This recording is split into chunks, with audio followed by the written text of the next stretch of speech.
Depuis que je rêve d'aménager un van, il était clair pour moi que j'installerais dessus des panneaux solaires. J'ai même nourri l'espoir pendant un temps de le faire fonctionner 100% à l'électrique, moteur exclu, mais plaques électriques et frigo inclus. En préparant cette vidéo, j'ai appris des choses que j'ignorais et d'autres que je connaissais déjà. Et donc dans cette vidéo, je vais tout naturellement te parler de tout ça, mais également de mon retour d'expérience sur l'utilisation du solaire dans un van.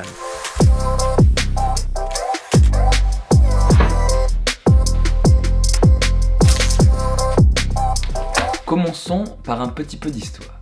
L'effet photovoltaïque a été mis en évidence par Antoine Becquerel en 1839.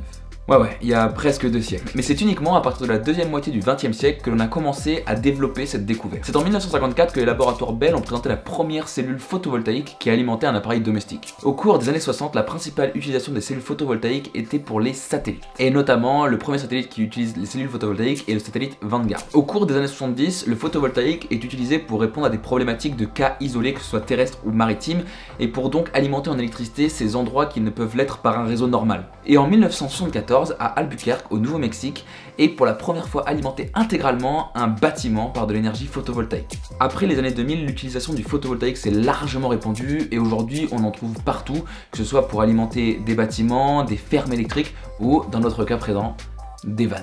Et pour revenir sur des chiffres beaucoup moins historiques mais bien plus factuels, retournons au camion.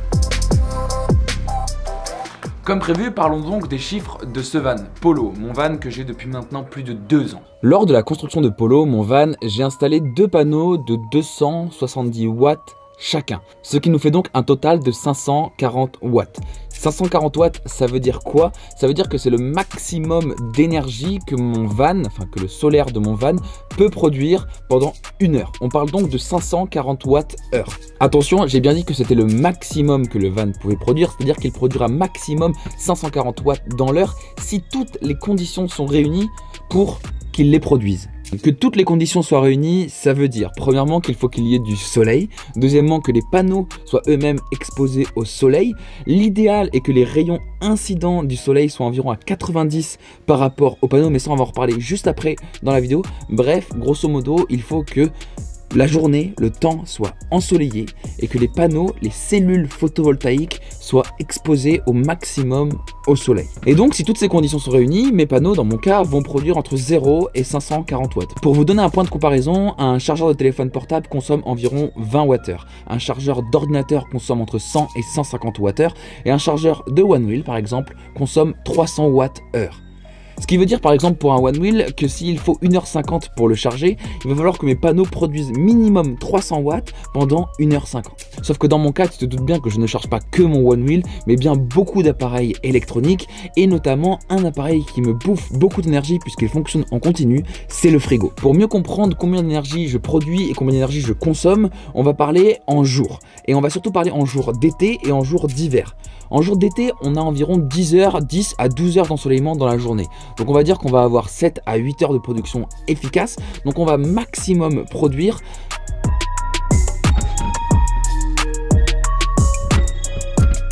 dans la journée 3500 watts. Tandis que pendant une journée d'hiver, on va produire pendant environ 6 heures et souvent bien moins que 500 watts par heure. Donc on produira maximum 2000-2500 watts.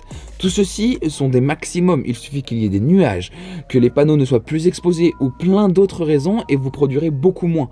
Donc il est important de vraiment revoir tout le temps à la baisse ce que l'on produit. Grosso modo, je donne les chiffres théoriques pour une journée d'été de 3500 watts et pour une journée d'hiver de 2500 watts.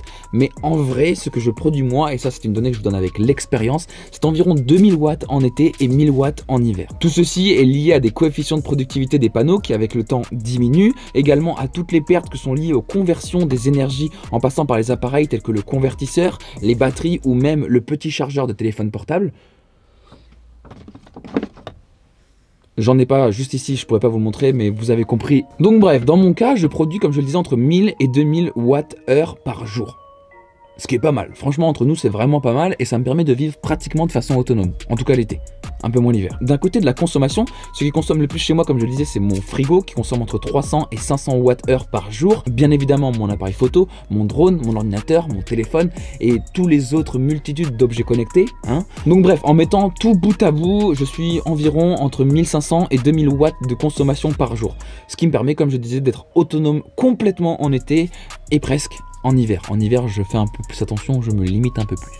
Hormis l'exposition au soleil, qui est bien évidemment le facteur le plus important pour produire de l'électricité, il y a 3 autres facteurs qui rentrent en jeu quant à la bonne production, ou en tout cas la maximisation de votre production en énergie solaire, photovoltaïque. La première, et malgré que beaucoup vous diront le contraire, est l'inclinaison des panneaux. Ceci est physique. Plus le rayon incident se rapproche des 90 degrés avec le panneau, plus la production sera importante. Tous ceux qui vous diront le contraire vous racontent n'importe quoi. Le deuxième facteur qui est important quant à la maximisation de la production de vos panneaux photovoltaïques, c'est la propreté des panneaux. C'est logique, on parle d'exposition des cellules au soleil, donc forcément s'il y a de la crasse entre les cellules et le soleil, l'exposition sera amoindrie et donc la production sera minimisée. Et enfin, le troisième facteur qui rentre en jeu pour maximiser votre production électrique, et celui-ci il n'est pas forcément évident, et moi-même je ne l'ai pas trop compris au début, c'est la chaleur de vos panneaux. Plus vos panneaux seront chauds, moins ils produiront. La chaleur influe sur les cellules photovoltaïques et ne leur permet pas de produire à leur maximum potentiel.